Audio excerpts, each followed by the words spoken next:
Hey friends, welcome back to Journeyman Outfitter. Today we're talking about FC 150 armrest covers. If you've been as fortunate enough to find yourself owning an FC 150 or 170 crew cab or standard truck, you are in need of a lot of different components to fix that bad boy up, because as always these Jeeps are 60 or so years old, so they need a lot of attention. This is a simple, quick little thing that you can do that's actually really inexpensive to purchase to kind of freshen up the look of your interior. If you haven't already done the seat covers we offer, feel free to jump on eBay and check those out. They come in a variety of colors and designs. You can do piping or flat seam. You can also do different material matching, however you like your interior to look. So, your armrest is going to be a standard parentheses-like looking shape with two big D-tabs on the back and a metal plate with three flathead screws on the inside holding it on. Now, you'll be needing to remove this plate and the current cover that's on the armrest, because the new armrest obviously is going to need to be right on the foam. Take your time, be nice and gentle with it. You can tear that foam apart. I don't have any replacements for that foam. I'm not even sure the foam that they used. I just covered back the stock one, and it actually came out feeling pretty plush and decent compared to what it looked like when I first pulled it out of the Jeep. So go ahead and open up your package. You're going to find yourself a matching set of armrest covers, both left and right. These are not side specific. Don't feel like you're going to get them mixed up. On the inside is my phone number, as well as my company name, Journeyman Outfitter, and the phone number is for repair or issues, questions, whatever you may have. You're more than welcome to contact me directly, and I'm more than happy to help with whatever I can.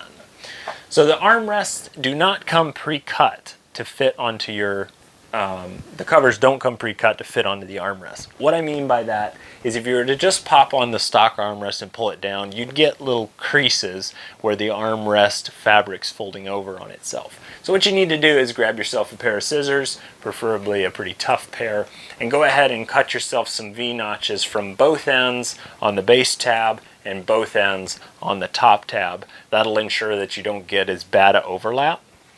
These four tongues on the end are what actually sticks onto the back of the armrest itself. You can see the tabs on here, and then the other two are underneath those top tabs. It's important that these make it all the way around the armrest to those D-tabs, because when you screw it onto the door, those D-tabs actually squeeze that material and hold it nice and firm, so that your armrest will look good for another 60 years. Now, the things you're going to need to do this project are pretty easy. Of course, the armrest covers themselves, a good pair of scissors, something that you can snip with just the tip of the scissors. The reason that's important is because when you cut your V-shape into the material, you want to be sure that you can cut it using the tip of the scissors. If you don't have sharp scissors, you can do it, but don't cut too far into each tab, because you'll actually be able to see the cuts you made on the front and back of the armrest if you cut them too far up. So take your time, be sure you don't cut more than about a ½ inch to 3/4 of an inch. Next, what you're going to need is some spray adhesive. There's a lot of choices out there.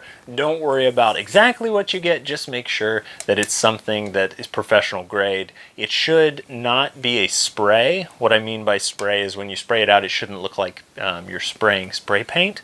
It should come out like you're Spider-Man, like web spraying out. That is the type of spray adhesive you need.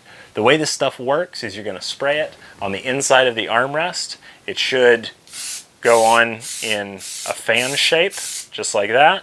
You're going to let that dry for 2 to 5 minutes. You're going to spray another coat, let it dry, spray a third coat, and on the third coat is when you'll be ready to go ahead and stick it down to your armrest. You'll want to be sure to pull it nice and tight. You're not going to tear the material or anything like that, so don't worry about that.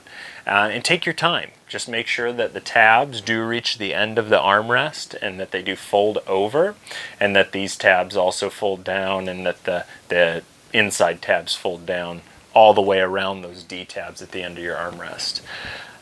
I appreciate you tuning in, watching this episode of the channel. There will be a lot more about the FC 150. My project is well underway. Transmission, engine, transfer case, suspension, steering is going in, the radiator, all my interior. That's why I'm kind of doing a little bit of this, as well as I even went as far to do full new electronics, which you'll get a taste of what my wiring job is. I'm fully wiring the vehicle front to back with all sorts of trick parts, so you get to see all that in a future episode. If you have questions, feel free to drop me a comment below. I'm always willing to help with whatever I can. I appreciate you for tuning in, and we'll see you soon.